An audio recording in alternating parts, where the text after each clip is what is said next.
Are we together, people of God?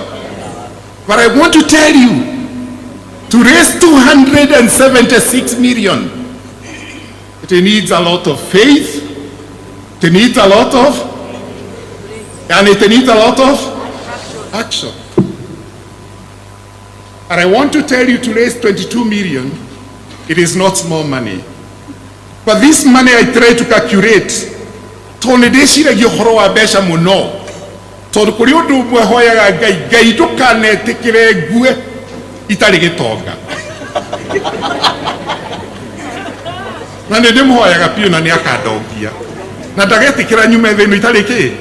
Bia icio cikoragwo na arumeri. Ngai ukahe. Agikorwo matire maguru kari.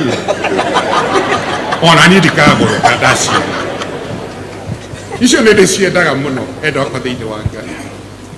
And I want to tell you this. I try to calculate 22 million.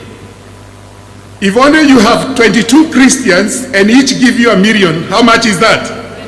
22 million. If only you have 44 Christians and each one give you $500,000, you get 22 million. If you have 110 Christians and they give 200 each, you get 22 million. Is that possible? Getting 110 people is small number. If only you have 220 Christians and each give 100,000, you get 22 million. If you have 440 Christians and they give 50,000, you have 22 million. Do you know that you only need 1,110 Christians to give only 20,000 and you have 20 million?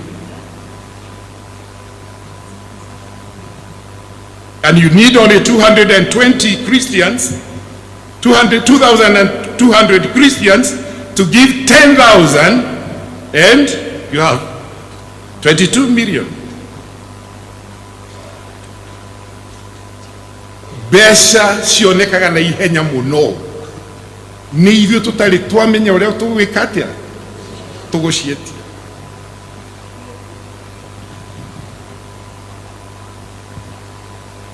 Gũtirĩ kanitha wĩ hinya na mũnene ta kanitha ũyũ.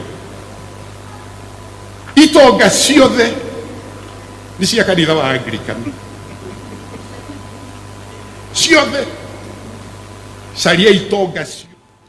We thank them for raising their voices, but we also urge them to do so peacefully and within the law. However, we strongly condemn the violence that has accompanied some of these protests through infiltration of the goons.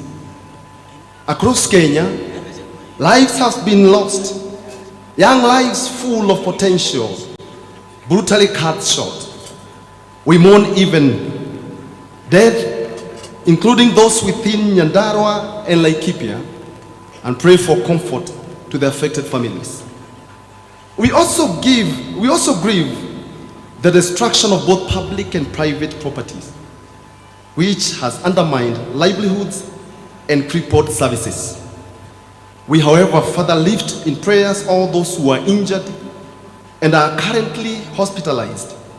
We ask God to grant them quick and full recovery. Their pain is their burden, and we stand with them in solidarity and intercession. Equally, we denounce all forms of brutality and excessive force. It is painful and unacceptable that some Gen Z's protesters were severely beaten by law enforcement officers, and in other instances, police officers were injured and attacked by citizens. Both of these actions are wrong, and they must be condemned as well. Violence, regardless of who perpetrates it, cannot be the way forward for Kenya. As a church, we recognize and uphold the constitutional right to peaceful assembly and expression. We also remind all citizens that with every right comes responsibility. Let us speak to one another, not at one